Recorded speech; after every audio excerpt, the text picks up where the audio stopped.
Hello guys, good morning. সবাই কেমন আছো? তো ঘুম থেকে উঠে পড়লাম।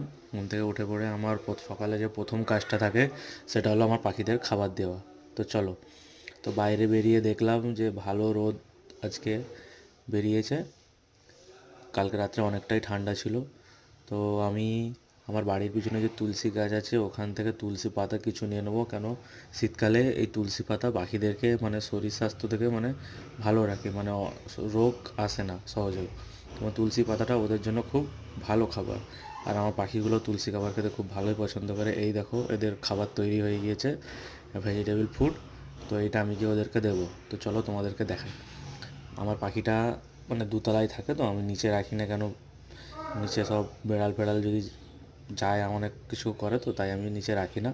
তো আমি উপরে রাখি। এই শীতের জন্য আমি এদেরকে ঢাকা দিয়ে রেখেছিলাম। তো এটাকে এখানে রেখে দিয়ে প্রথম আমি ওদের কাপড়টাকে সরাবো। দেখো কতগুলো পাখি আছে আমার। এই তো খাবার আসতে না আসতেই সব ওরা বুঝতে পেরে গিয়েছে যে আমি ওদের জন্য খাবার নিয়ে এসেছি। ওই জন্য ওরা এদিক ওইদিক ধরে লাফালাফি করছে। তো ওদেরকে খাবারটা দেওয়ার পর আমি এখানে আমার একটা অ্যাকোরিয়াম আছে, আমার অ্যাকোরিয়ামে কিছু ফিশ আছে, ওই ফিশগুলোকে আমি ওদেরকেও খাবার দিয়ে দেবো। খাবার দিয়ে চলো তোমাদেরকে আমি একটা নিচে একটা জিনিস দেখাতে যাই। চলো, যেটা আমার একটা স্পেশাল জিনিস বলতে গেলে, আমার একটা টেম করা একটা মানে হ্যান্ড টেম করা একটা পাখি আছে, সেটাকে দেখাবো। তার আগে আমি ওর খাবারটা গুলে নিই, ঠিক আছে? ওকে আমি খাওয়াই A19, যেটা পাখিদের জন্য সবথেকে বেস্ট খাবার। A90 আর বার্ডস ফর্মুলা, আমি এই দুটো মিক্স করেই খাওয়াই ওকে, ঠিক আছে? এটা খাওয়ালে কেন পাখির গ্রোথ এবং ওর ফেদারগুলো ভালো আসবে। তো এই দেখো এর মধ্যে আমি রেখেছি ওকে। তো এখনই বের করবো, দেখো কেমন আমার কাছে হাতে উড়ে চলে আসবে।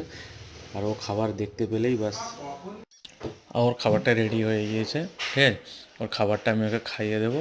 খাইয়ে দেওয়ার পর ওকে আমি, ওই দেখো, খাবার খাওয়ানোর আগে ও কাঁধে উঠে এসে বসে বুঝতে পেরে গিয়েছে যে ওর খাবার রেডি হয়ে গিয়েছে। সেই জন্য আমি ওকে নামিয়ে ওকে প্রথমে খাইয়ে দিই, কেন ও সারা রাত কিছু খায়নি। তো ওকে সেই রাত্রেবেলা 9টার সময় খাইয়েছিলাম, ঠিক আছে? এটা খাইয়ে দিয়ে আমি ওকে, খাইয়ে দিয়ে তারপরে আমি ওকে ওর খাঁচায় রেখে দেবো, কেন দিনের বেলা ও এখানে থাকে, রাত্রেবেলা আমি ওকে ভিতরে করে দিই ঠান্ডার জন্য। ওকে আমি ঢুকিয়ে দেবো। ও কিন্তু ঢুকতে চাইছে না, ও বারবার শুধু বাইরে চলে আসছে, কেন ও যেতে চায় না আমাকে ছেড়ে। তো ওকে আমি এইখানে রেখে দিয়ে আমি রেডি হয়ে যাব ডিউটি যাওয়ার জন্য, ঠিক আছে? ও যতবার ঠোকাচ্ছে ও বারবার চলে আসছে আমার কাছে। তো আজকের জন্য এতটা, বাই, টাটা।